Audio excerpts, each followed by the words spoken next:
Hey everyone, James here. I just wanted to set up today's episode of the podcast before we start. In the last episode, we said that we would be recapping Harley Quinn season 1 and 2 to get everyone ready for the season 3 premiere. Sarah and I sat down and talked all the way through Harley Quinn season 1 and 2. However, the live recording of our conversation was over 4 hours long. So we decided we would break the conversation into two parts. One podcast for season 1 and the second podcast for season 2. This way, we can get some Harley Quinn recap content out to you faster so you can get ready for season 3. But don't worry, part 2 of our recap will also be prior to the season 3 premiere. Thank you. And without further ado, here is part 1 of our conversation about Harley Quinn.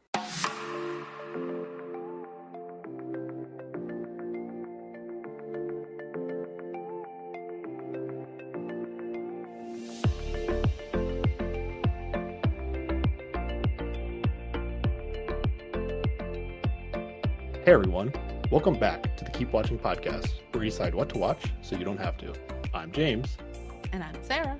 And today we're going to be talking about Harley Quinn. Oh yeah. Sarah, how we doing? I think we're doing pretty good. I'm excited to be talking about Harley Quinn today. Oh, good. Okay. But also, I got some nice feedback this week from some folks I know who've been listening to the podcast. Ooh, nice. Okay. So a friend of mine, she watched or listened to the first episode, and she said she loved it, and it was exactly the podcast vibes that she needed, and now she really wants to watch Heart Signal. Oh, that's incredible. Yeah. So I was like, here's the link, go watch it. She didn't mind us talking about episode 3 to start with. No, she was down for it. I don't know, it just worked, I guess. Okay, cool. But then another friend of mine said she just listened to the Food Wars episode. Oh, She thought it was really funny, and she said that my co-host's impish glee was unmistakable. And it was like, yeah, he's been waiting to make me watch this show for a long time. But yeah, so it's nice to hear that folks are listening and enjoying it. Nice. How are you? I'm good. Nothing, no like good stories, but we did just release our Obi-Wan Kenobi finale debate podcast. It was a spicy one. I liked it. It was a spicy one. And one criticism I've heard for our show is that it's too long. One person has told me it was too long, and that's back when we were only on YouTube, and he's like, I cannot keep YouTube open all day on my phone. Put it somewhere else. Well, that was a legitimate complaint, yeah. Yeah. But yeah, if you don't like long ones, I don't know if the Kenobi one is the best option, but I have taken that criticism to heart. But what we do is just like we pick a show, pick a topic, whatever, and we like prepare for like a week, and then we sit down and we just have a conversation. And however long that conversation is, that's the podcast. You know? Yeah, pretty much. Yeah, I'm not gonna put like a timer on us or whatever. But just so people know that I'm putting some effort into this, we talked about the Obi-Wan Kenobi and the Obi-Wan Kenobi finale for the last podcast in real time was just under 3 hours. And I got it down to 1 hour and 50 minutes. That was a good job. Like, hats off to you. That's the most I've ever been able. I mean, that was like 35% was like cut out. Usually it's only like 20%, I would say. So I stepped up my editing, getting rid of the worst or not bad content, but it was more of the same. So I didn't want to. I didn't want it to drag out for people. Yeah, I think you did a great job on it. I enjoyed listening to it. Good. I'm glad to hear it. I'm glad that we liked it, at least. If it was too long didn't listen for people. Mm-hmm. Let's just give our official like recommendations for the Obi-Wan Kenobi show. Yours is pretty simple, right? You just liked it. I liked it. It was great. Go watch some Obi-Wan. Okay. And if you didn't listen to the podcast, I enjoyed episode 1 through 5. With some caveats. I was being overly harsh, but yeah, there's some silliness, but I liked in general. If the show was just episode 1 through 5, I would have liked the show as a whole. Mm-hmm. But I did not like the finale of it, and it kind of made the whole show kind of bad in my opinion. But I would recommend either watching episode 1 through 5 or maybe just watching episode 6 and just pretending that like all the bad stuff with Obi-Wan just didn't happen, and then you just get to watch like a cool lightsaber fight at the end. If anybody takes either one of these options, you need to let us know because this seems so absurd to me. I don't think anyone would ever do Yeah, it. nobody's actually gonna do that. But I just wanted to say, just to put a bow on this, watching them together felt like eating squid tentacles with peanut butter. Oh, I'm so sorry that you had that experience. And for those people that don't know, that's a reference to our Food Wars episode, which, if you're a too long didn't listen person, I think you only have to listen to like 10 minutes of the Food Wars episodes to get that reference. Right? Yeah. It's early on in the show. And also to get how I feel about the show. Yes, true. Sarah didn't hold back right from the start. Yeah. Okay. That's all I have for check-ins this week. You have anything else as far as check-ins go? No, I'm just real eager to get into talking about Harley Quinn. Oh, well, hold your horses. Oh. Because, well, before we start talking about specifically Harley Quinn, I wanted to know what's your background or history with the DC universe as a whole, all the DC content that has been available for our lives. Growing up, I really liked Batman. I had the Batman 90s cartoon, which was solid. Enjoyed that. I enjoyed many of the movies. The past couple years where they started putting out all the movies with all the people to bring together have mostly fallen flat for me. The Wonder Woman movie was great. I cannot get into Superman. He is boring. He's a boring paladin, and there's nothing compelling about him for me at all. I just can't do it. Yeah, easily Harley Quinn is the best DC content, though. I think that's been put out in this recent push to do all the things. I'm sorry, I'm gonna spoil it right now. It's amazing. No. You beat me to it. I was gonna say that first. I shouldn't have let you go first. Darn it. Well, there you go. Yeah. You can say it again, though. I'm gonna say it again because I'm gonna say some things that we'll see. All right. Hit me with your DC history and feelings. Okay. I feel like I know a lot about DC content, and I honestly just like could not tell you why.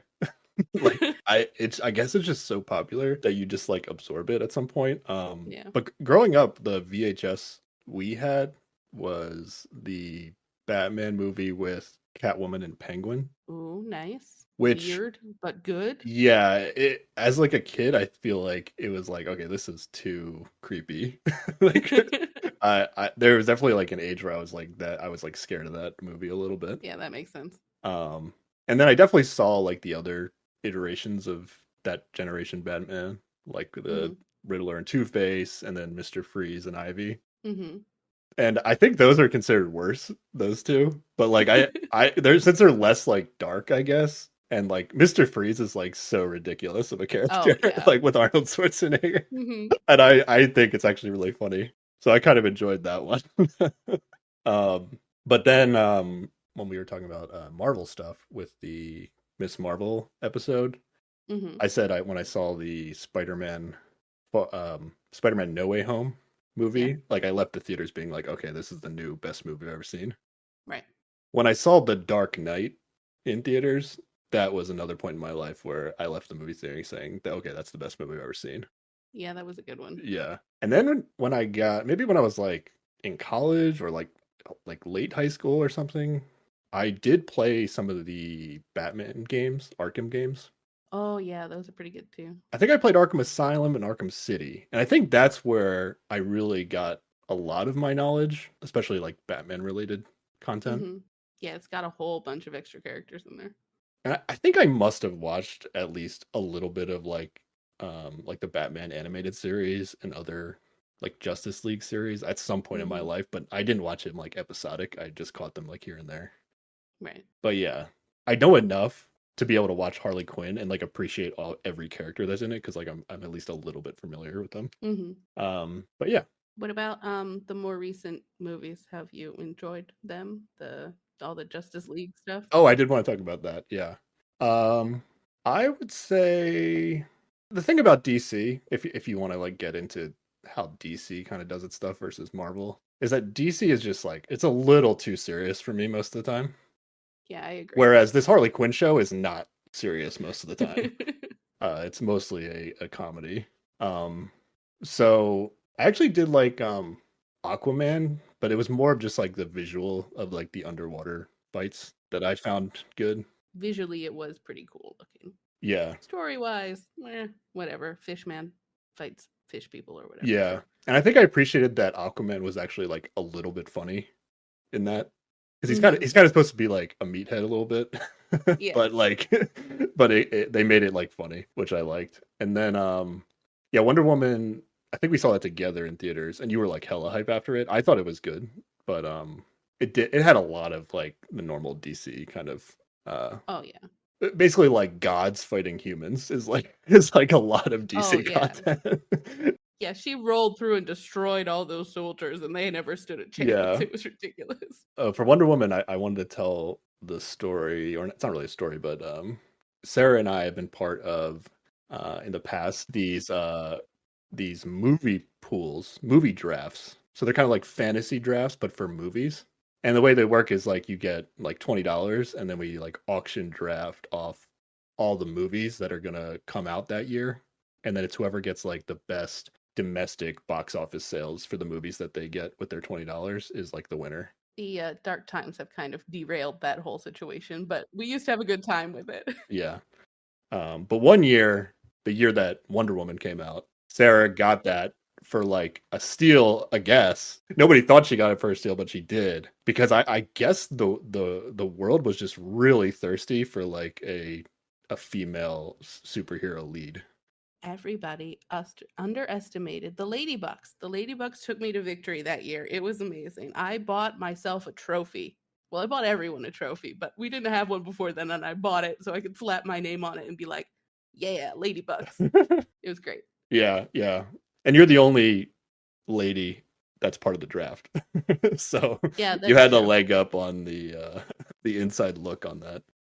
But yeah, I think the Wonder Woman DC movie is like the only one that absolutely just crushed in the box office. I want to say it was number one in the US that year.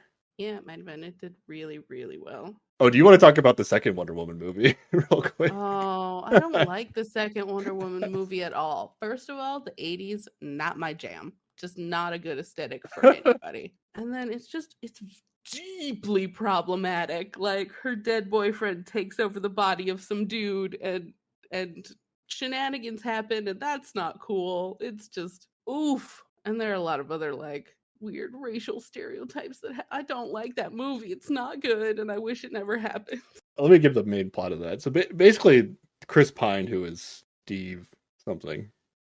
I want to say Steve Rogers, but I know that's not right. That's not right. But Steve Rogers-esque, we'll say, before Yeah, like without the superpowers. yeah. Chris Pine is like the male lead, who's like Wonder Woman's boyfriend or whatever. He actually dies in the first one, and then several years later is the second movie in the 80s. And there's like this object, I forget what it was, but there's some object that like basically you could make a wish on it and it would come true. You would always have to like give up something really important to you essentially in order for the wish to come true. So what I actually liked about this movie is that essentially Wonder Woman, who is usually like a god who can't be defeated, chose to like give up her powers to get her boyfriend back. But the way that Chris Pine comes back into the movie is that he like his like mind possesses the body of like some random dude. He didn't need to do that. It's Yeah. literally magic. They could have spawned him out of nothing and then it wouldn't have been problematic. I think the idea is that like the object that you can wish on is kind of like trolling you always. Like it never makes your wish actually like the best case scenario. Okay, yes, but never in the movie did she acknowledge that it was problematic. Oh Like yeah, she yeah, only yeah. gave up on him because she needed her powers back to go defeat the bad guy, not because she's like, oh, this guy really deserves to have his body and like agency back. You're not gonna give her an emotional pass because she lost her boyfriend and she's still dealing with that. No. Damn. What? I mean, it's been like 30, 40 years since he died. It's fine. 10 years you would understand though. No, not even that either. Like, it's not okay. Okay. This is where I draw a line in the sand more morally. It's not okay to have your dead boyfriend take over somebody else's body. That's the hill I'm ready to die on, I guess. So yeah, didn't like that movie. That aside, yeah. If you don't get caught up in that aspect of the movie. It's still not great. Yeah, it's super weird, but I did like that Wonder Woman wasn't like a god the whole movie. I appreciated that aspect of it. As far as like a DC goes, I found it to be unique, which I liked. It wasn't just like godly people having godly fights with people, other gods or whatever usually That's happens fair. in a lot of DC content. It's also funny because it's majority of them are godlike figures, and then there's Batman whose superpower is money and mental illness. So, Yeah. it's right in somehow. And one movie that I didn't know what to think about it the first time I saw it, but when I saw it again, I actually decided I liked it, was Batman versus Superman. I think I fell asleep in that one. You fell asleep in that? I don't blame you. Yeah, there's some like weird stuff with like Batman having these like dream visions, and I don't know. It seems very out of place, and I don't know if they ever really circled back around to it, but Very like serious bro is mad at serious bro and let them fight. yeah. It's just no nuance. Yeah. I like the guy that played Luthor, or I like the guy that played Luthor in that the Facebook movie actor. Yeah. Yeah. So that's probably why I liked it. Okay, that's fair. He like manipulates the situation to get Batman and Superman to fight each other, which I found funny or impressive or whatever you want to call it. But yeah, I think in that one, it's the one where like Superman dies, quote unquote, I believe. Oh, yeah. And then yeah. the Justice League movie just like didn't do anything for me because ultimately like their problems got so bad that the only solution was I hope Superman comes back to life, and then he came back to life. So it's like Yep. I agree, Superman is like not the funnest aspect of DC. But the complete opposite of all that is Harley Quinn. Yes. basically. Yes. So are you ready for talking about Harley Quinn? Yes. Yes, Okay. please. The best of all DC content. Yes. Okay. First of all, let's start with a warning, content warning. Oh, yeah. It is very adult themed. This is definitely a mature content show. There's a lot of violence and cursing, but it's animated. Yeah. A lot of animated gore. Yeah, I think it's because it's animated is why I can watch it. Yeah. There's some like DC content that I just haven't watched because it's like rated R, and I just know there's going to be something gross in it at some point. Like I think I talked to you about how I tried to watch Birds of Prey, which is a Harley Quinn Oh, yeah. Yeah. movie. And there was like a moment, like 5-10 minutes in the movie, I was like something gross was about to happen. I just immediately turned it off, and I did not finish that movie. I did forget about that movie. That movie and the second Suicide Squad movies are good because they're fun shenanigans. Now, second Suicide Squad's rated R, so I think I also Yeah, that one is also very gross. You will not be able to watch that one. okay, yeah. But anyway, yeah, things get rowdy in this cartoon show. Yeah, Harley Quinn, mature content show, violence and cursing, but it's animated, so I'm able to do it. Sarah, do you want to give a high level description of this show from your perspective? So we all know that Harley Quinn and the Joker have a terrible, dysfunctional, abusive relationship. She finally realizes that, sets out on her own to prove herself, and every step of the way, hey, surprise, sexism and dickbags. And she tries to reclaim her, badassery. Like that's the story of this. Okay. You really got into the story. I was more thinking like the vibes of the show, but okay. The vibes are female empowerment and fuck the man. That's what I thought you were going to say, yeah. Okay. Yeah. I would categorize it as a comedy that becomes a rom-com at some point. It's also deeply sad at times. Yeah. Like there are a number of episodes that just end with that one song and you're just like, it's time to cry again. Well, rom-coms can be sad. Yeah, but this is like sad in a deep existential way, it feels. Okay. You'll have to remind me of these points. Okay. But yeah, I say that like it has drama points, but the drama that I'm thinking of are like my least favorite parts of the show, but I don't think I'm talking about what you're talking about. So you'll have to tell me when you thought it was crazy sad. Okay. Because there definitely are points, but I would categorize it as like rom-com moments, the ones that I'm thinking of. But yeah, definitely female empowerment is this show. And is this, can I give a male perspective on this show? I guess. Is this a safe enough space for me to do this? Fine, sure, I'll allow it. I'm actually going to be mean or too mean. Start with this. There's like an episode of the show in season 2 where they like cold open with like some nerd on a couch with his friend, and the nerd on the couch is like complaining about the Harley Quinn show, and it's a Mm-hmm. guy, it's a guy. Yeah. So the show is like very self-aware of its own critics Mm-hmm. and is almost like trolling the critics of the show back. Mm-hmm. So I don't actually know if this is true, but I would say that like this show doesn't have a large male audience. I don't know. Maybe it does. It has a large male criticism, I'd say. The critics of the show are male. Yeah, that's probably Yeah, yeah, okay. That's probably the fair way of putting it. yeah. So my perspective is that I like the female empowerment content of this. And I would say like 99% of it is just female empowerment. But then what I don't like about shows like this that focus heavily on female empowerment is when they like cross the line over into like anti-men. Do you know what I mean? I don't think that this show gets there. It is anti-specific men and Yeah.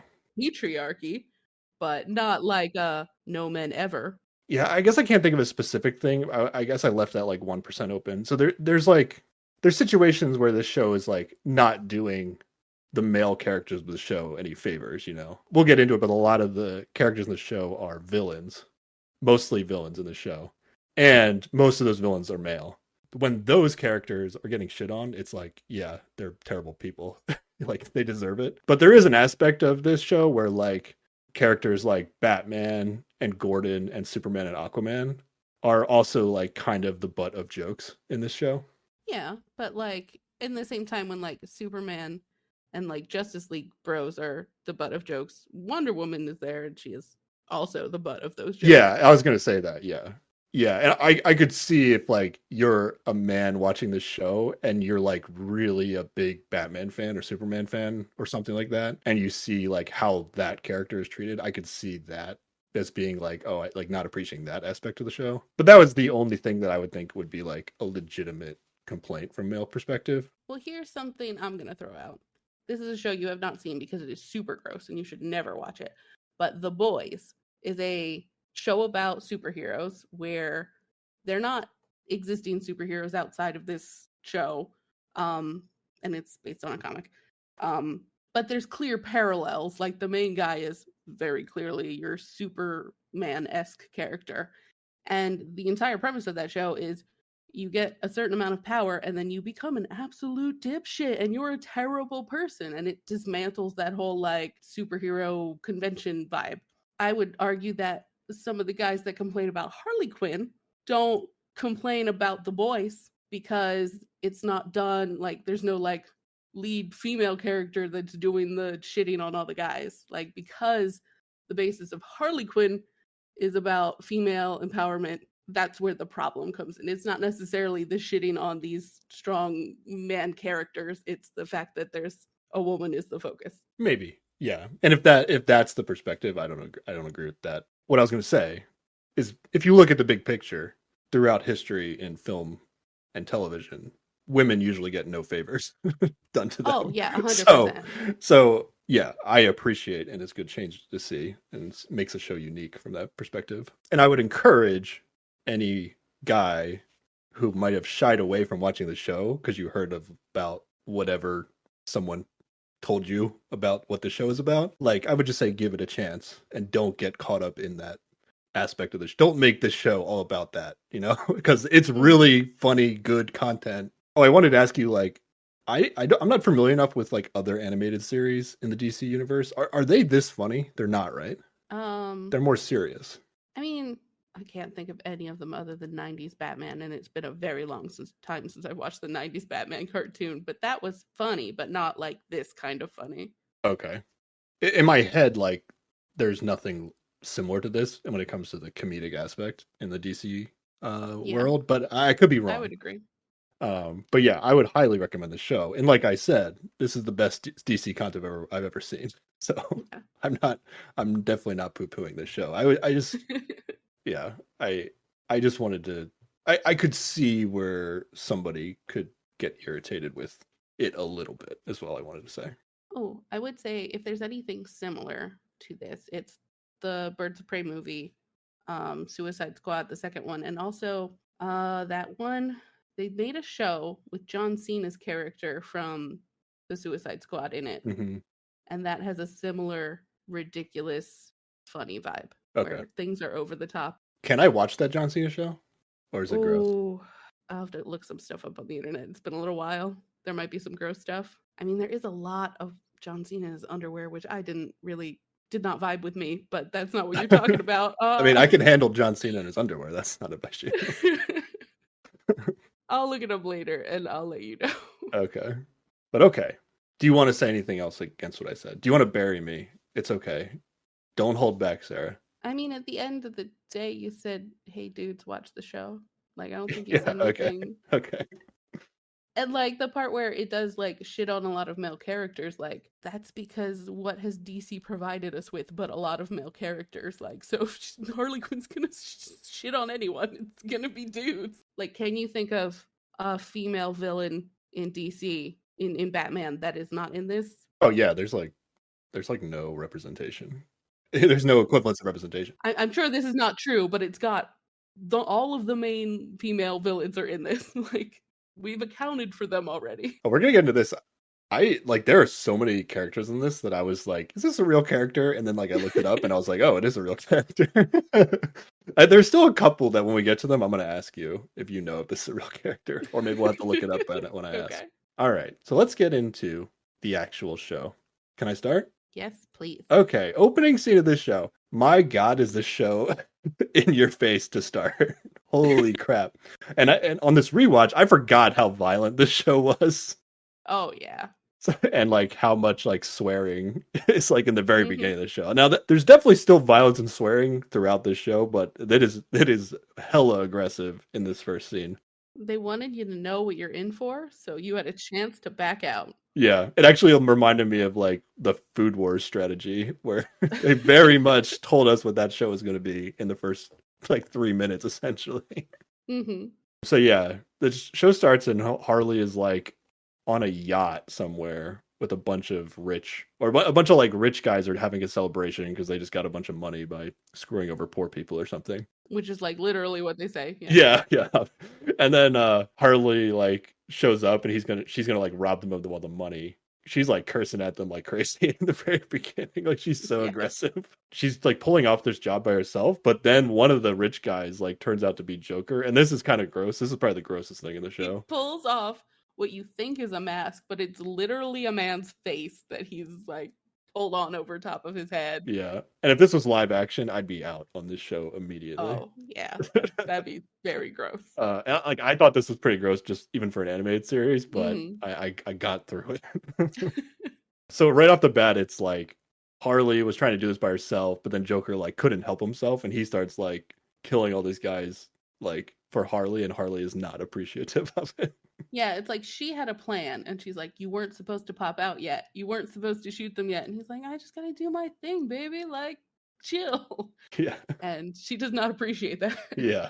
And then Batman shows up and Joker is basically going to like leave Harley behind on purpose. To keep Batman busy so he can escape in his submarine or something. Yeah. And he's like, I'll totally break you out of Arkham like tomorrow. He's like, you're not even gonna spend a night. Oh, well, maybe one night.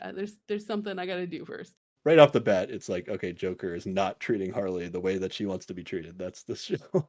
But she is absolutely convinced that he is coming for her, that she's gonna be fine, that they are meant to be together forever.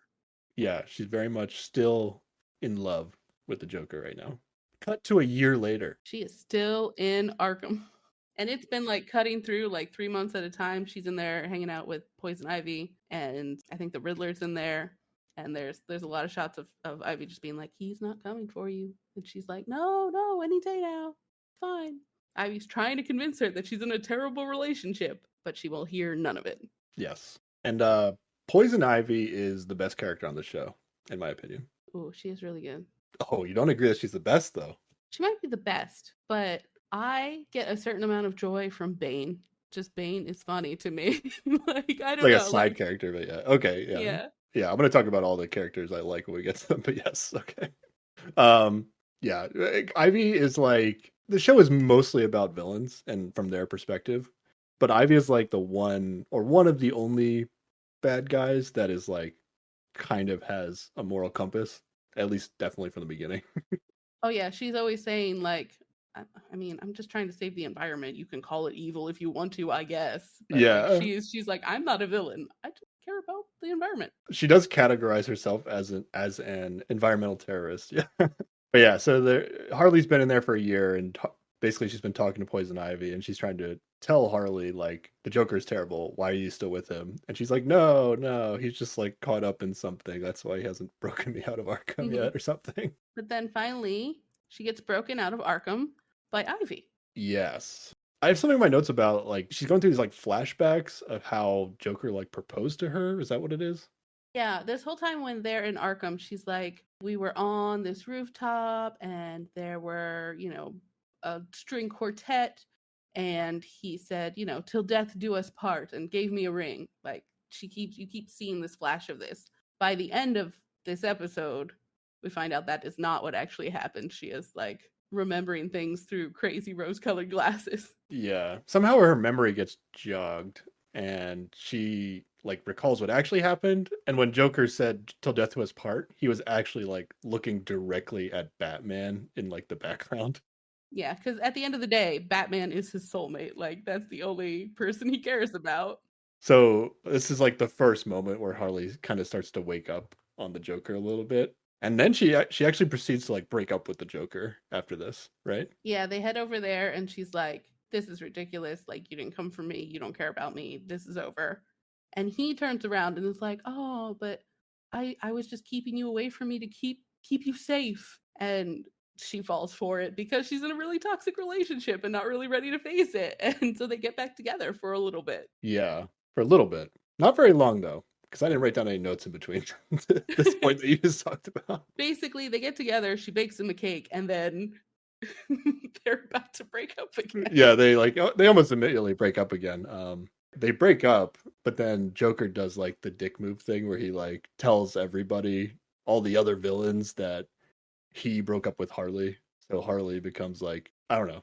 Basically, Harley gets no respect about the whole situation from all the other villains. Well, she never got any respect to begin with, but like the thing that really breaks them up is that like Ivy orchestrates this event where the Riddler has captured both Batman and Harley and has given the Joker the decision of who to drop into acid and who to save. And he's like, well, it's no question, save Batman. And so she gets dropped into acid, which turns out to be margarita mix because, Ivy set this all up to like really wake her up. And at this point, then Harley goes back and like destroys his base like a badass because she says she's done, and he's like, well, then I guess I'm gonna kill you. But then she like kills all his goons and destroys his entire base, and it's pretty great. Yeah, I forgot about that Riddler stuff. That was pretty funny. And yeah, she started this episode in like the 90s Batman like Harley Quinn outfit, and by the end of it she looks like Suicide Squad Harley Quinn, with the pink and blue hair and the short shorts, and she's got a big baseball bat. Much cooler Yes. now. Yes, this is the Harley you want to see. So then the next few episodes, I would say, they're kind of like incremental steps into like Harley becoming her own villain. Right. So in this next episode, she decides like her short-term goal is like she wants to get into the Legion of Doom with all the male villains, just to like show them that she's on their level. And really it comes down to like convincing Joker to take her seriously, because like the only people he gives any amount of respect are the people in the Legion of Doom. Yeah. So she's still trying to like make Joker feel shitty, I guess. Yeah, like she's out on her own, but her world is still very much just about him. Yes. So yeah, the Legion of Doom is like all these bad guys in the DC universe. I wrote down like the guys that I noticed. I'm sure there's so many of them. Oh yeah, there's a lot. So the main ones in this show, I would say, are Joker, Penguin, Two-Face, Bane, and Scarecrow, maybe? Scarecrow. First season anyway.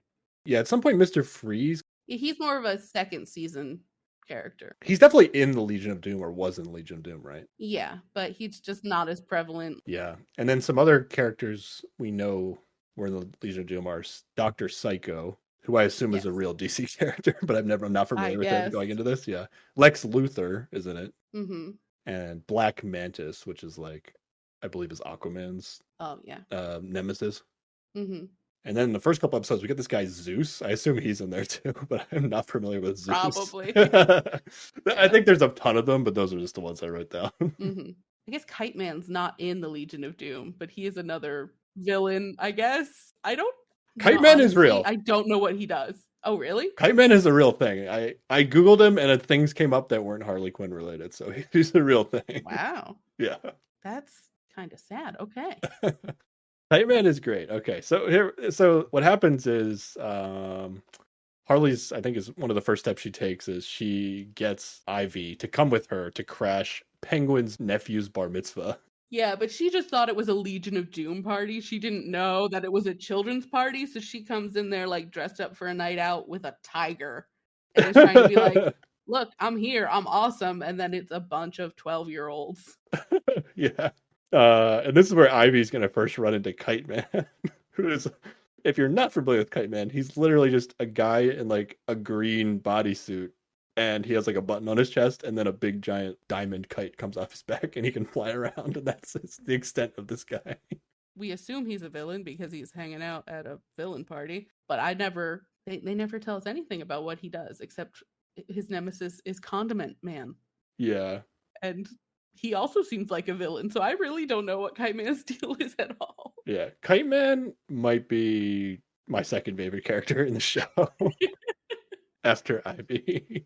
He is ridiculous and embarrassing, and so of course he hits on Ivy a whole lot. Yeah. And I would say this is actually one of the male characters in the show that the show does do favors for. Hmm. Now they make him like kind of douchey in the way he talks, but I think he's Oh, yeah. hilarious. Like I would describe the way Kite Man talks to be like how you would talk with like your bro at the gym. Like I definitely catch myself talking like this when I'm with my workout buddy. He's always like trying to take words and like abbreviate them. Like at one point he uses like sriracha packets to like blind somebody in the eye. Like later in the season, he was like, I found some sriracha packets in my like he abbreviates sriracha to sriracha. Like this is the thing that this guy does when he talks. No, in the beginning he's like kind of like he comes and basically he's like hitting on Ivy, and he's like doing it in like the the not appreciated way. Mm-hmm. I don't, how would you describe it? Well, like he has no game, but he talks like he does, and like does not pick up at all on the fact that she is not interested and is just really cringy. Yeah, in general. So Ivy's character kind of is like, she's a little weird actually in the beginning, in my opinion, but her character is essentially like she hates everybody because she's an environmentalist and like pretty much the world doesn't do anything to help that. Mm-hmm. But for some reason, she likes Harley. They do a backstory later in like season 2 to like kind of explain it, but I feel like she shouldn't really like Harley either in the beginning. But so she's very out on this Kite Man guy. Like he just seems terrible. But through shenanigans that happen in the episode, they have to like quickly go back to her apartment to get an antidote to save the children at the party. Yeah, and the only way to the only way to get there is like by taking his kite. Yeah. And then he thinks that this is a date, and like they get back to her apartment and immediately like he undresses and gets in her bed, and she's just like, what part of this made you think this was what was happening? And that's Kite Man. Like in the beginning, that's his whole vibe. This is the worst of Kite Man, but from this point forward, I think Kite Man is actually really good, and he like within the same episode by the end, he actually starts like listening to what Ivy's saying and like learning and getting better as a person. Yeah. To the point that Ivy actually doesn't think he's terrible, like totally terrible by the end of the episode. Yeah. Still super embarrassed by him, but willing to give him a chance. Yeah, I think that's more of like she just doesn't like the way he talks, but there's nothing actually wrong with the way he's talking after he stops being like just like trying to sleep with her, and that's all he's trying to do, Yeah. We get Kite Man. This is the Kite Man episode for me. Yeah, pretty much. Shenanigans happen. The theme of this is like the other villains don't respect Harley, and that's like kind of what we get more of this. But then the next episode is like, okay, Harley needs a crew. So this is we're building Harley's gaining power to become a Legion of Doom member. Yeah, and every step along the way, like there's an agency for getting henchmen, and they're like, oh wait, you're not with the Joker anymore, then we don't have anybody for you. She goes to a bar for henchmen and none of them will join her. And then but some incompetent guy comes in. Maybe it was Kite Man, honestly. It I was don't Kite remember. Man. It was Kite Man, yeah. He comes in and he's like, "Hey, I want to do a thing or something. I don't really have a plan." And then all the guys are like, "Oh yeah, sure, let's go." And it's very clear that it's just because she's a woman that nobody wants to like work with her. Yeah. And so this is like where it really starts to settle in, like, sexism is a problem for Harley. And she also learns a story about the Queen of Fables, who was once like a really evil, powerful supervillain, but instead of just getting sent to Arkham like everybody else, the Justice League turned her into a book, which sucks. Yeah. I think Queen of Fables we'll get to her, but I think she's like the only female character where they just like didn't do any favors for her. Like they just made her like the worst of the worst, like in Yeah. terms of the villains. They made her like, Mhm. you could call her badass to a degree, but yeah, we'll get to Queen of Yeah. Fables. But I wrote down the members of the crew. Let's go through the members of the crew. These are going to be side characters, but they're going to be in almost every episode because this is Harley's crew. And Harley's not going to get like normal henchmen like all the other guys have, like just like dudes wearing masks. Yeah, she's got like low-level villains. Yeah, she's going to get other villains that also aren't getting the respect that they think they should. Mhm. I don't. Well, Dr. Psycho. Yeah, Dr. Psycho is the first one that we get. Do you want to say anything about Dr. Psycho? Basically, he gets canceled and thrown out of the Legion of Doom for calling Wonder Woman the C word. Yes. And then also his wife. So, like, when he's trying to do an apology, he breaks it out again. So, clearly sexist, clearly has not learned his lesson, but has nowhere else to go. So, he'll work for Harley, and Harley has no one else to work for her. So, she'll accept him for now. Yeah, Dr. Psycho is like the extreme, like anti-woman character of this show, but somehow is able to work with Harley. And Dr. Psycho is a telepath, so he can like go into people's minds, read their minds, move objects with his mind, that kind of stuff. Second person I have is Clayface. Clayface is the second member of the crew. I'm not really sure why Clayface joins, other than maybe he just has nothing else to do in between auditions. I think Harley just gave him the time of day and he was like, sweet. Because yeah, his Clayface's whole thing is that he can transform into anybody and he can like change color too. So he can basically just look like anybody he wants. But what he really wants to do is just be an actor. So but he's not very good at it. He's like an over actor. Yeah, he over dramatic actor, but it's like every time they want to do a job, he like is workshopping like different characters that he's been working on that would help them in the job. Yeah. He's another guy like I would categorize him kind of like Ivy, where like he's gonna do bad stuff, quote unquote, but like it's not really his objective, just like be a bad guy. He is just going along with these plans and it's not his main objective. It's just to do bad stuff. Yeah. And then eventually we're going to get King Shark, who is just a shark that can walk around. But also he's a hacker. At least that is how he joined the crew, is just he's real good with computers. And he's a sweetie. A pretty nice guy, but then like he has the shark thing where if he like smells blood or if he just wants to, he can get like hella aggressive. Yeah, he goes full shark. But other than that, he's just like a sweetie. Like, you know, he's just nice. Yeah. He's just trying to have a good time. And then Poison Ivy is around, but always says she's not in the crew. I would say she's in the crew.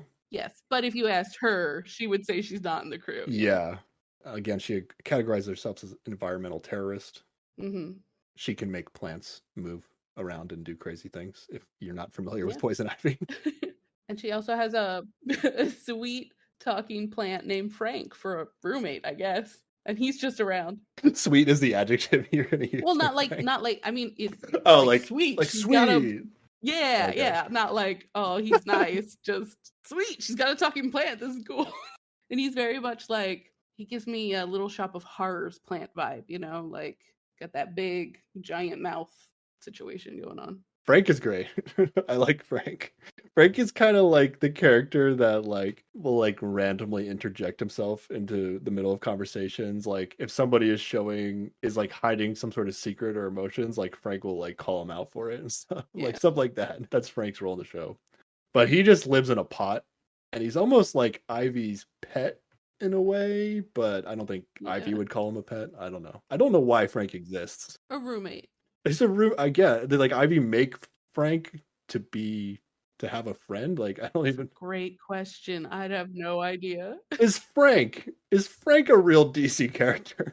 Is Frank the I prime? mean, this show is canon, so now Frank is a real DC character, whether or not he shows up in comics. I'm gonna Google Frank the Plant right now. Frank the Plant. Frank the Plant. Okay, the images I'm getting for Frank the Plant are from the Harley show, so I don't think Frank the Plant existed prior. But hey, he's here now, baby. Like, he's in the DC universe. He's canon. And then their landlord in the beginning, Cy Borgman. Borgman, who is like a guy in a wheelchair with like a giant metal arm, but he's like their landlord. So he's just like an old dude who is gonna have a lot of like old dude related jokes. And he like used to be a spy and has done a lot of fucked up shit. Yeah. Like, it's his whole deal. But now he's like up for adventure half the time. I'm not a big fan of Cy in the show. I don't know how you feel about him. I don't think he's like particularly funny, and some of the big moments in the show are this like he's like a cyborg, but he has like some like crazy mechanical nonsense inside of him where like at some point he turns into like a full blown like monster truck. Yeah, he is a transformer. Yeah, I would say he's one of my favorite characters, and sometimes like before I did this rewatch, I forgot he existed. Like, he does not occupy a big part of my brain or heart. Well, you said he is one of your favorite characters? No, he's not. Not okay. Like, okay. I forgot he existed. Like, he's just whatever. Him turning into like a transformer is like done in like a really gross way. Yeah, like his limbs have to like detach from his. Yeah, I'm not in on Cyborgman. Did not need to be in the show for me personally. I mean, I'm just bare minimum amusement at his name. Oh, okay. Yeah, it's a good name. Good name. Okay, you mentioned the Queen of Fables. Yeah, when Ivy tells Harley about the Queen of Fables in the context of like basically like women villains have this like ceiling where they're allowed to get to a certain point before the male villains or the superheroes kind of like rally against them so that they don't get any more powerful than them, basically. Yeah, she like uses the Queen of Fables as a cautionary tale to be like, I know you're out here trying to do your thing, but like don't go too hard because it's not going to end well for you. Yeah, Ivy just kind of wants Harley just to like chill and just like help her with environmental stuff, I think is what Ivy wants in the beginning of this. Yeah, but so now Harley has a crew, and now she thinks she wants a nemesis because they're out doing heists or whatever. But whenever they turn on the TV, it's always Batman and Joker, and she wants the attention. So she thinks she needs a nemesis. Yeah. Oh, one thing before we get to that. I think I have no idea. I don't remember how this actually happened, but at some point she gets like a nuke. Harley somehow like gets a nuke. Maybe after she gets a crew, they have like some sort of successful job. Yep. And her like big thing that she wants to do is that she wants to blackmail this Gotham so that they name a highway after her. Yep. And she accomplishes that shit. She sets a goal and she gets it done. She said, I'm going to nuke Gotham if you don't name a highway after me. It wasn't a big ask. They were like, okay, fine. But I think that like speaks to her character. Like at the end of the day, like, I mean, yeah, it is evil to threaten to nuke a city, but like she's just there for the shenanigans, right? Like she doesn't actually want to nuke the city. She doesn't actually need to hurt people. She's just like, I want my name on a highway because that would be cool. Yeah.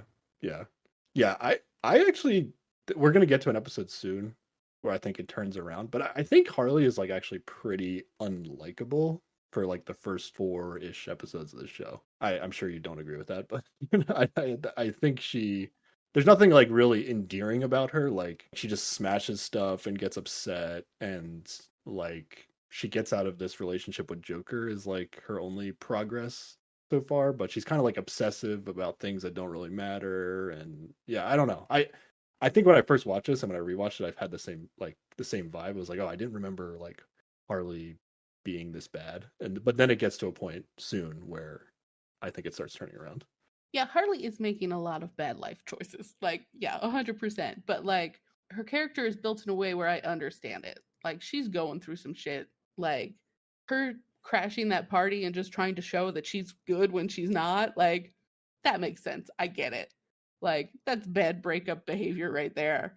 And she is like at the end of the day like not a good person. Like she's literally a villain. Like she's a bad guy, right? But she's facing like she's in contrast with a bunch of worse guys, you know, like the whole sexism of like her trying to find a crew and no one will work with her just because she's a woman, like, endears me to her more than the rest of them because the rest of them are being really shitty. So, like, she wins just by, like, the contrast of everybody else is worse, except, like, Ivy, who is just hanging out. Yeah.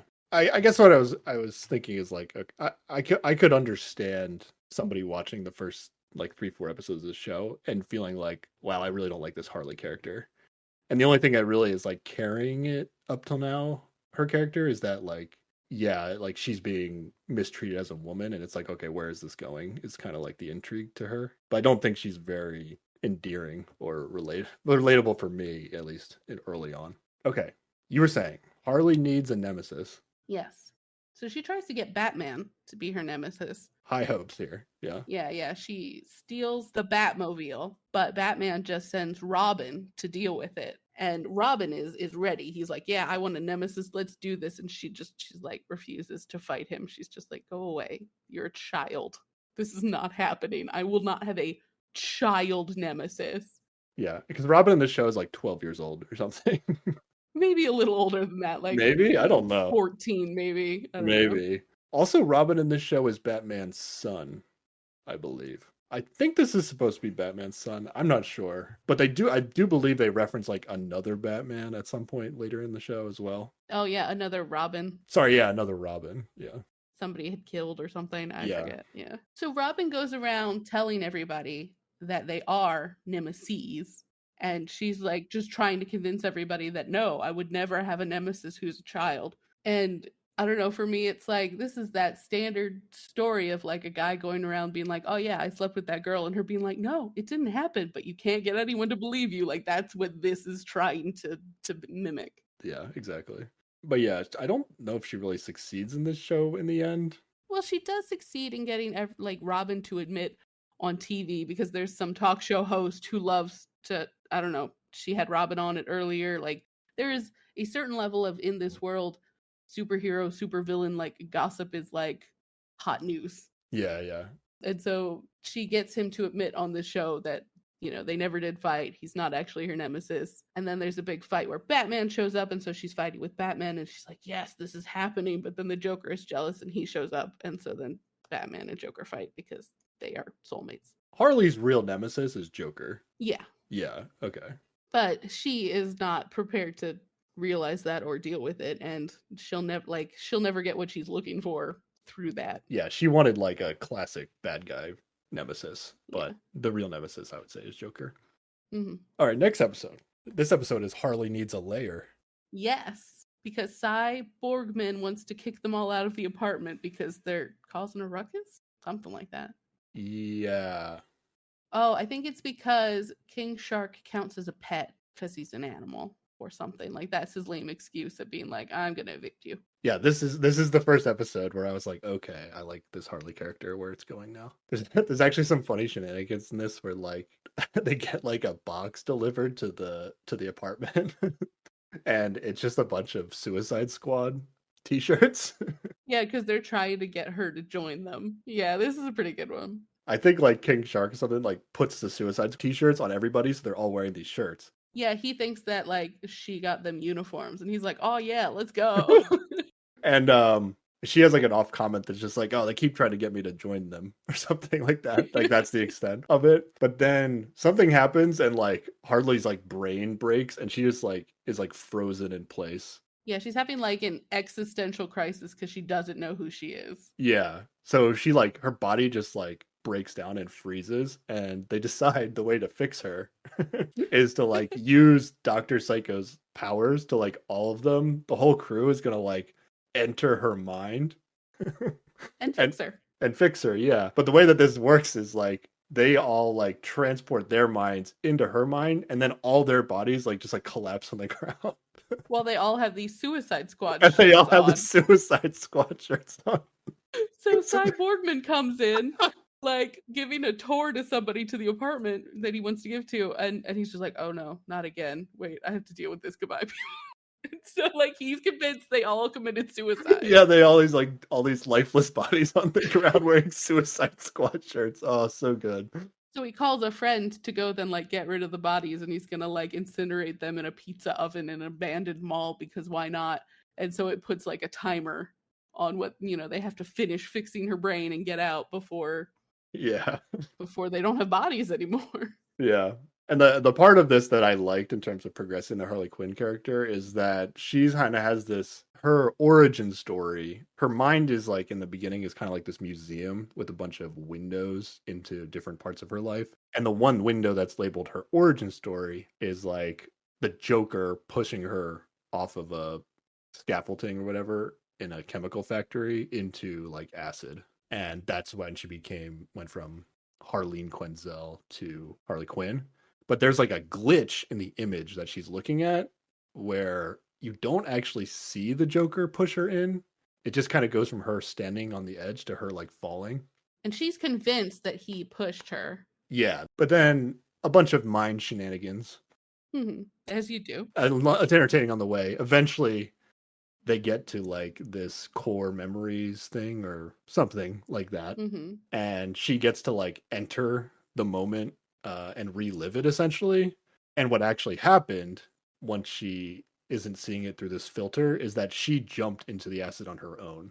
So it's kind of this moment of her realizing that like, oh, I can't blame all like my issues on the Joker, and I have to start like taking responsibility for myself and making myself a better person, kind of, and not just complaining about the Joker all the time. So for me, that was the first big moment where I was like, okay, this character is going to start being something that I can root for, not just like complaining about the Joker all the time, smashing stuff. She starts to get better here. Like she does over the course of the show, like she works on her issues to some degree. And this is the point where it really starts. Yeah. But yeah, they're going to get out just in time before they're about to be like burned to death by Cyborgmen. But hey, it turns out that this abandoned mall makes for a perfect lair. So they just hang out there.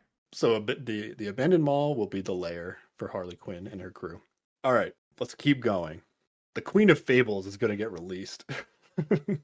And Harley's like really excited for this. They decided that what are they the Justice League like traps her inside of this like tax book or something ridiculous. So she's a talking book. She's a talking books, and because she's in like a tax book, she's like good at taxes, and she's actually like does people's taxes is like her job, but she is literally a book that can talk. But there's a ruling that this was like cruel and unusual punishment or whatever. So like she gets released from the book, but then immediately taken to Arkham because they're like, oh well, you can't just be out and about. You're still a baddie.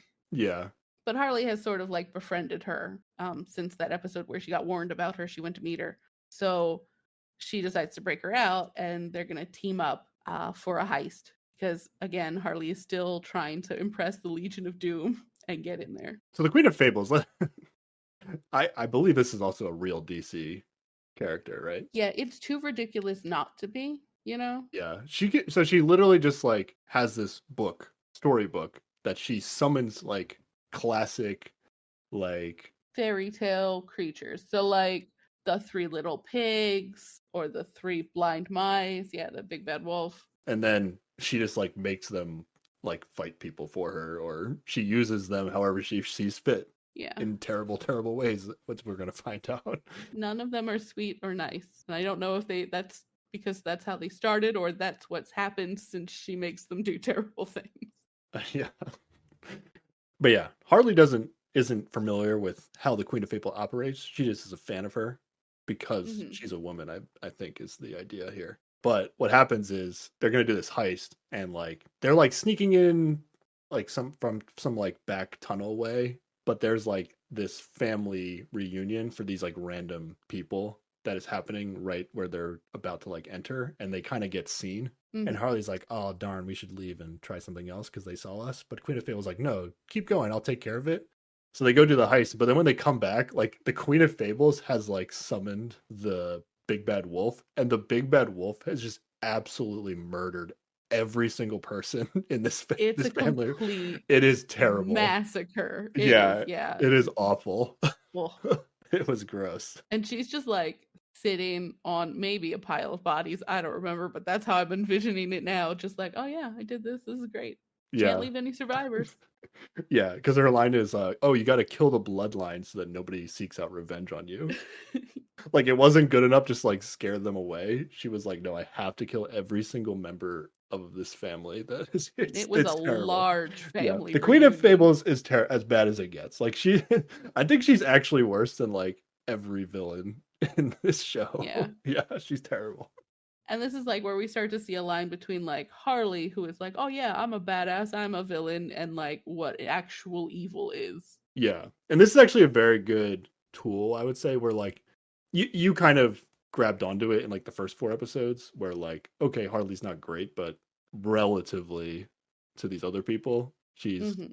better, which wasn't good enough for me at the time. But now that we got like the last episode where we got to see her backstory a little bit, and then on top of this, now they're like they really bust out like the worst of the worst, and you get to compare the Queen of Fables to Harley, and it's like, okay, Harley has a line that she will not cross, and this Queen of Fables person does not. So there's like another like redeeming moment for Harley here. And so she tries to like tell the queen to go away and be like, I'm gonna take care of the rest of this on my own, and she's not happy about it.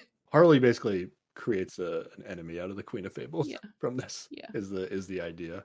There was also a point where she actually had the opportunity to kill the Queen of Fables, But she chose not to. and the Queen of Fables is like, "Well, you made a mistake." She has like no sympathy whatsoever. She's like, "I'm leaving now, but we're definitely enemies." Yeah.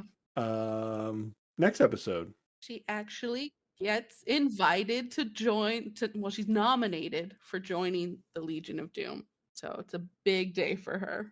Yeah, we find out that like Lex Luthor was the person that nominated her. But it turns out he's only nominating her because he's nominating her and Ivy. And they've been after Ivy for a long time to try to get her to join. And she refuses because she's not a joiner. You know, she does not like people. Because Ivy's awesome. That's why. And so Lex like heavily implies he's like, well, it's both or none of you. So I don't know. Maybe you better join so your friend's happy. Yeah. And Harley doesn't know this, but Ivy Right. finds out that they really just want Ivy. They don't really care about Harley. And they create a weird moment out of this at the end of the episode where Ivy is like about to tell Harley that like she should screw these guys because they're just like manipulating her to get to Ivy. Mm-hmm. But then for some reason, at the very last second, even though Ivy never agrees to be in the Legion of Doom, Lex Luthor actually lets Harley join. And I don't think this ever gets explained. It's just kind of like it's a weird moment to create this kind of animosity between Harley and Ivy, where Ivy actually does tell Harley right before she gets in. And Harley thinks Mm-hmm. like Ivy is just being like petty or like jealous or something because of it. It's Yeah. a little weird. They don't really explain it in the future, I don't think. I think it might have something to do with the fact that like Aquaman shows up because Harley had pissed him off earlier and shows up at this big nomination party, right? And like Harley manages to like outsmart him and like defeat him at the party and they might be impressed by that. And that might be the thing that like he went, sure, why not? Yeah. I guess maybe like politically he couldn't not let Harley in after everybody there had saw Harley Yeah. like not defeat Aquaman, but got rid of him, you know. Also, he probably enjoyed it that like he knew it would piss off the Joker because I feel like he would just like to be a dick to him too. Yeah. Yeah, we find out later, maybe it's like the very next episode, but we find out later that the Joker is kind of like, even amongst the villains, he's kind of like the bully that gets like everybody at the school to like do whatever he wants. Yeah, anytime he comes up with a proposal for a thing, everybody's just like, "Oh yeah, sure, go ahead, do that. We'll give you the money for that." Sure. Yeah. But when Harley gets in, we'll just jump right in to the next episode. They have like a board meeting, and Joker is like, I'm going to make a giant tower with a big television screen and my face will be on it. And yeah, I'm going to need like, I don't know what it was, like $1 billion $1 billion. or whatever. Yeah, like something insane. And everybody is like, oh yeah, sure. And then like, I think it's like Bane or something. Or right before this, Bane asked if he could have like a new office chair or something. Yes, the smallest thing. They're like, no, it's not in the budget, Bane. Yeah, Bane is super funny in the show. He's like super comic relief. Like everybody like treats him like he's an idiot, even though he's actually not that dumb. Even though he like the way he talks makes it seem like he's dumb. Bane is great. He's a great part of the show. And he threatens to blow up anything that mildly inconveniences him. Like if he were to bump into a desk and like injure himself a little bit, he's like, I'm gonna blow you up, desk. Like it's just great. He doesn't say blow up. Instead of saying like I'm gonna make it explode, he said I'm a explode it or something. Explode it. Yeah, he does that a couple times. Explode it. I'm gonna explode you. Bane is he's a hidden joy in this show. Yeah, so right after Bane asks if he got an office share, and everybody's like, no. Joker asked for like $1 billion to make a tower without any like evil plan to go along with it. It's just like a cool thing he wants, basically. He wants to be on TV on the top of this tower. Yeah. And Harley's like, just take over the TV station like everybody else. Like, yeah. And then Luther actually backs Harley up and then gets everybody to be like, oh yeah, wait, you shouldn't just get $1 billion without a real plan. So the Joker is like a little he's not happy that Harley is in here in the Legion of Doom now and is like getting in the way of his usual antics. But he tries to hide it and he's like real fake nice to her. Mm-hmm. And he's like, I'll take you out and like, let's go get drinks and I'll teach you how things work around here.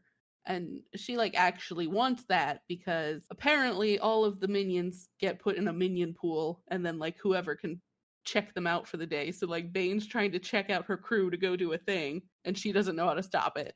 So she's like, oh, maybe I'll get advice from the Joker and it'll fix it. So she's like apprehensive about hanging out with him, but also like kind of needs the assistance right now. She agrees to meet Joker for like a dinner, which Joker is going to like kind of manipulate and make it like very date-like. Yeah, very date-like and kind of like reminisce about the good times they had together or whatever. And then they get into a situation where they're like on a yacht again and Batman shows up and it's like the exact same situation as episode 1. But he takes her on the helicopter this time.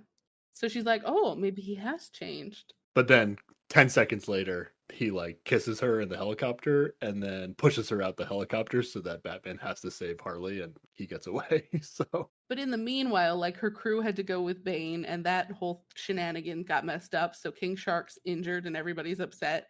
And also she had promised Ivy she would go like take out this big factory with her that evening and she ditched those plans.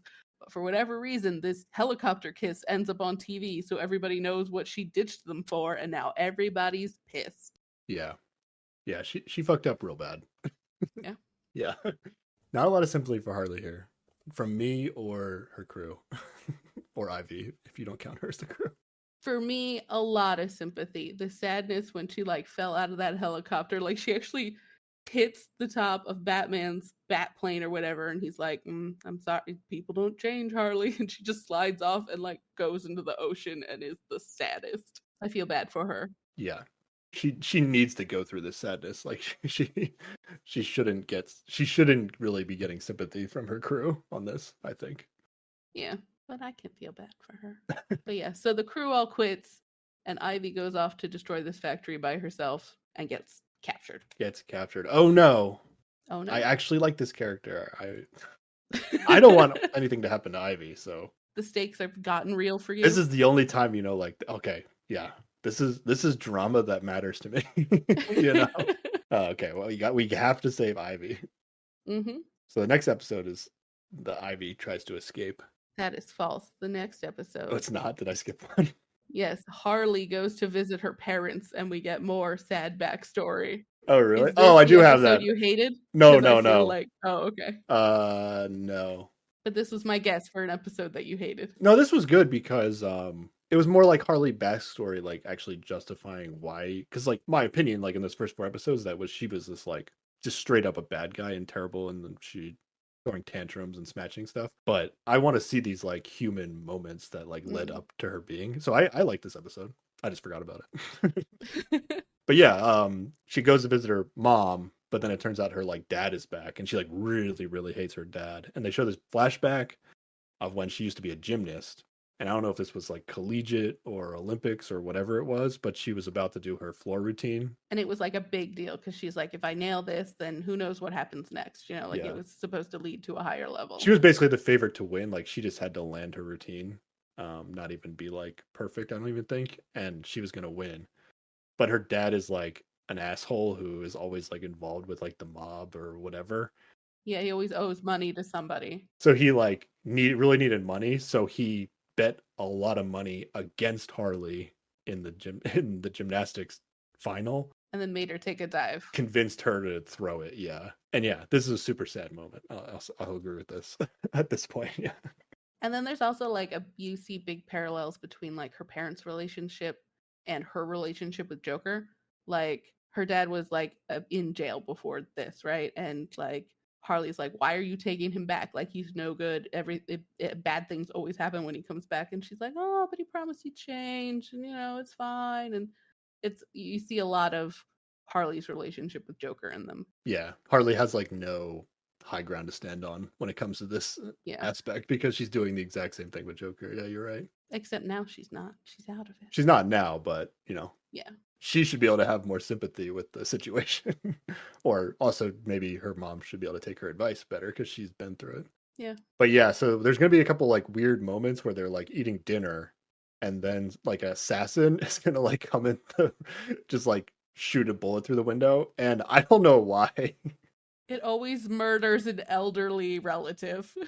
In the first situation it like kills her grandma for Yep. some reason, even though the first shot that these assassins are going to get into the Should be the house easiest should be one. the easiest shot to kill Harley, which is what these assassins are here to do. They're here to kill Harley.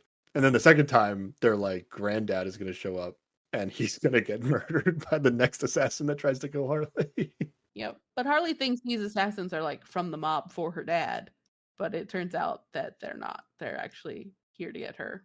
Yeah, her dad is basically like tipped off the mob that Harley there's a bounty out there for Harley for some reason. I forget who put the bounty out.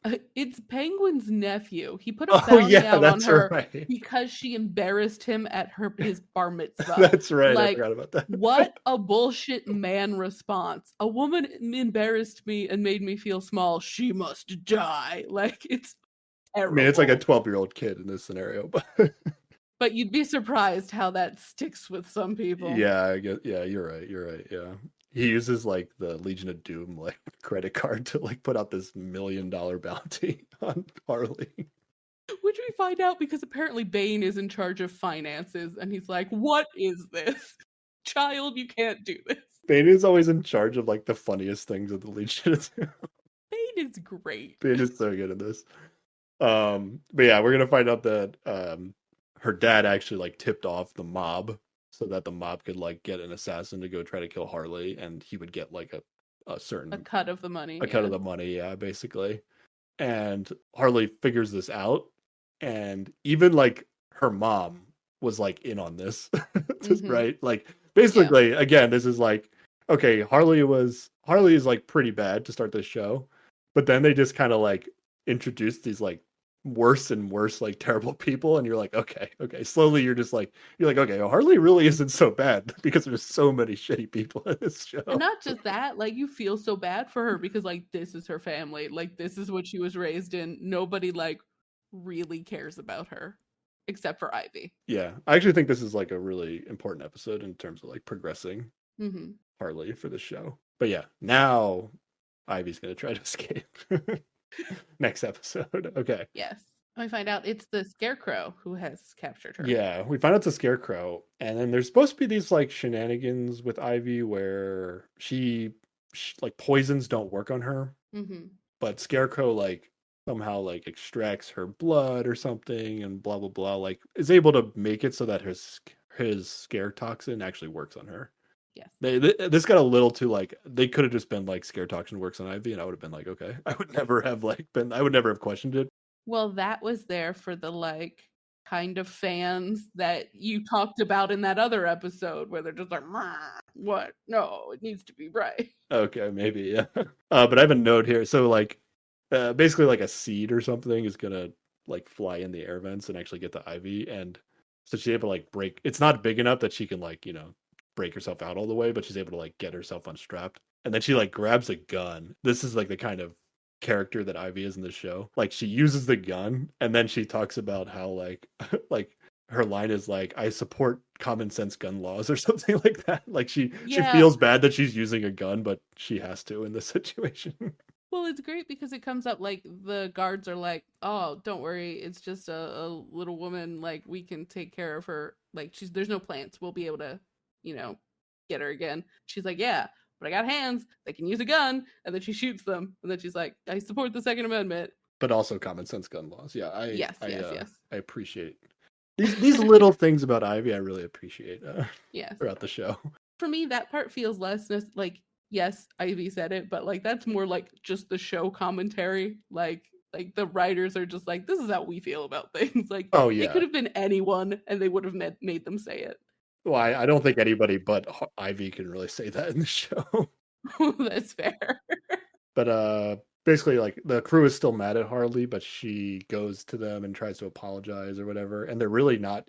They're really like not into helping her until Frank just like comes into the conversation and is like, "We need you, Harley. Ivy's in trouble." And they're like, why didn't you start with that? Why didn't you say Ivy was in trouble? We actually care about her. And I was like, yeah, I understand. I understand the crew's point of view on that. So they all get together just to save Ivy. Yeah. They've not actually forgiven Harley at all. Yeah. And then they're gonna do another thing here since they get there. They like break in and they get there, but Ivy's all messed up because of the scare toxin. I don't know why this is the objective, but they do the thing again with Dr. Psycho where they're gonna enter Ivy's mind. Yeah, they have to find her biggest fear and fight it. For some reason, yeah, that's like the objective of the situation. And then her biggest fear turns out it's actually Harley. Yes. And they figure this out and they defeat Harley in her mind. And Harley's a little like Really upset by this. yeah, she's so confused and she wants to talk to Ivy about it, but like they're still in the middle of escaping from this whole situation. So then they're like they escape and they're like driving, and this is when Cyborgman turns into like a transformer, and it's like, yeah, it's pretty gross. But the best part of this is that they have a big car chase on the Harley Quinn highway, and apparently they rebuilt this highway because she made some critical design choices. So there's like loop-de-loops and ramps and a weapons cache, and just it's ridiculous nonsense, and it's super fun. Yeah, it's like a Mario Kart track. It's like if Rainbow Road was like just above a city or something. But yeah, they're chasing down the Scarecrow. Has like trucks full of whatever crazy toxin he's made with Ivy's pheromones, and then they fail to capture the last truck. Yeah, but they are gonna have their heart-to-heart talk together, Harley and Ivy, like on the trucks in like the middle of the chase. Yes, in the middle of this intense car chase. Yeah, and Ivy is saying that her biggest fear is relying on people, and she, I guess, is afraid that Harley specifically, she's like trusting her, but she doesn't fully trust that she's reliable. She says she feels like, oh, Harley might betray her someday or something like that. That's her biggest fear. She can't rely on her, which like she proved when she did not show up to help her destroy the factory. Exactly. Like Harley has no leg to stand on in an argument about this. Yeah. So yeah, the last car in this chase is gonna like jump off the side of the track and land in the water. And then they show like Scarecrow's like sack or whatever that he wears on his head like float up to the water. I was like, is Scarecrow dead now? Not yet. But he's not. But basically the water is gonna get all the pheromone toxin into it, and it creates like all the trees in what I guess is like the equivalent of Gotham's like Central Park or whatever. Yeah. They're all big scary tree monsters. Yeah, they're like man-eating trees. They're like yeah. And I feel like this was the first moment in the show where I was like, oh, like I feel like the action of this show might actually get interesting, because mostly the show is very like almost every line of the show has some level of comedy to it. So every conversation has people jumping in, saying a witty line, and almost like Marvel MCU style. Yeah, the jokes per minute are pretty high. Yes, exactly. Yeah. So we have giant man-eating trees at the end of this episode. Okay. Then we go next episode. And Ivy can't control the trees anymore, which is important. Yes. Because they've mutated. Yeah. And we're going to find out that Scarecrow was working with the Joker and the Queen of Fables. So we're kind of getting... Oh, no. Scarecrow this plan was approved by the Legion of Doom. So at the start of this episode, we're just pissed at the Legion of Doom. Okay. But Joker and the Queen of Fables are going to be involved in this plan. Well, yeah, so the Justice League comes in and starts fighting things and wants to blame everything on Harley and the crew, but then the Queen of Fable shows up and locks the Justice League in her book because she's salty and also needs to get rid of the Justice League. And I was like, oh, this is spicy. Okay. Justice League out of commission in this show. Okay. Yeah. Like all the DC resources are available to the show. And sometimes you're like, okay, why isn't Batman here to deal with whatever's happening in this scene? And it's like, okay, hmm the Justice League is in this show, right? Like what's going on? But then they actually do show up here, but then they just get sucked into the book. So the Justice League is just now gone. All the Yeah. heroes that would usually help Gotham are just gone now. From this point forward. And then Queen of Fable sends like Harley, Ivy, and the crew up a beanstalk. And there's, of course, a giant up there because why not? And the only way to get down is that Ivy has to call Kite Man to come and Kite save them, Man. which means she has to admit that she's been dating Kite Man this whole time, which everybody but Harley knew because everyone else can pay attention and Harley can't. Yeah, Harley's too self-obsessed at this point to deal with other people's problems. Yeah. Yeah, so that turns into a whole thing where Harley Yep. was like, why are you dating this guy? She's like very confused about it all. And it just kind of continues the fight they've been sort of having. Like, you know, they talked about why Harley's her greatest fear, but it didn't really like resolve in a pleasant way, you know? Yeah.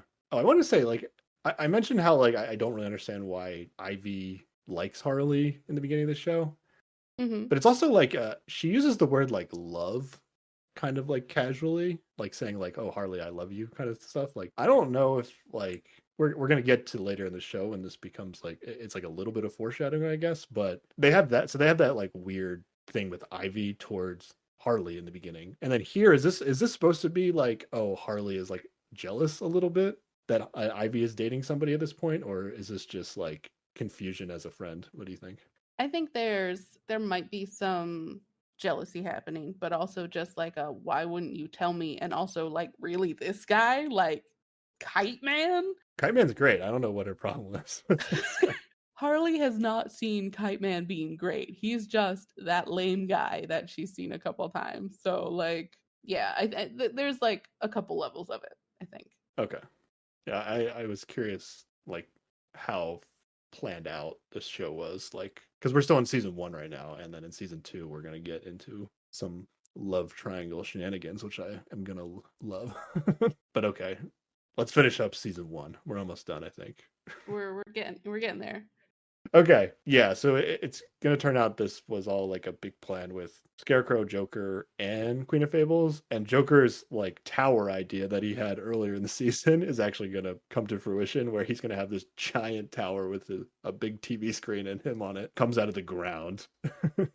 Yeah, Harley like steals a police tank, like she's gonna blow up the Legion of Doom, but then it blows up before she even shoots it because it's like Joker's somehow secretly he built his big giant tower under the Legion of Yeah, Doom. yeah. And yeah, so that's where we find out that Joker and the Queen of Fables have been like teamed up. Yeah, because they have a common enemy in Harley right now. So Ivy becomes huge to fight the trees because she like drinks some of the Yeah, toxin. that was weird. She drank like her own pheromone toxin to become just a giant version of her own self. Doesn't make any sense, but okay. It doesn't make sense, but it's fun.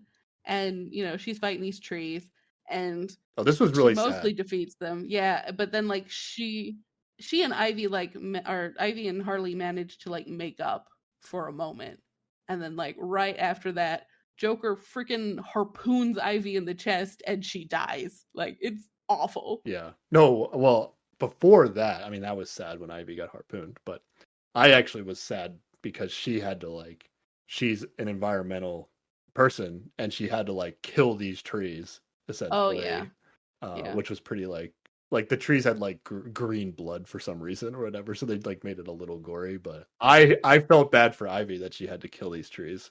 Okay, but there was a funny moment where like she chops one in half and then like counts the rings and she's like, "Oh no, it was just a baby." Yeah, exactly. I know that was sad. But also funny. I guess I think it's sad.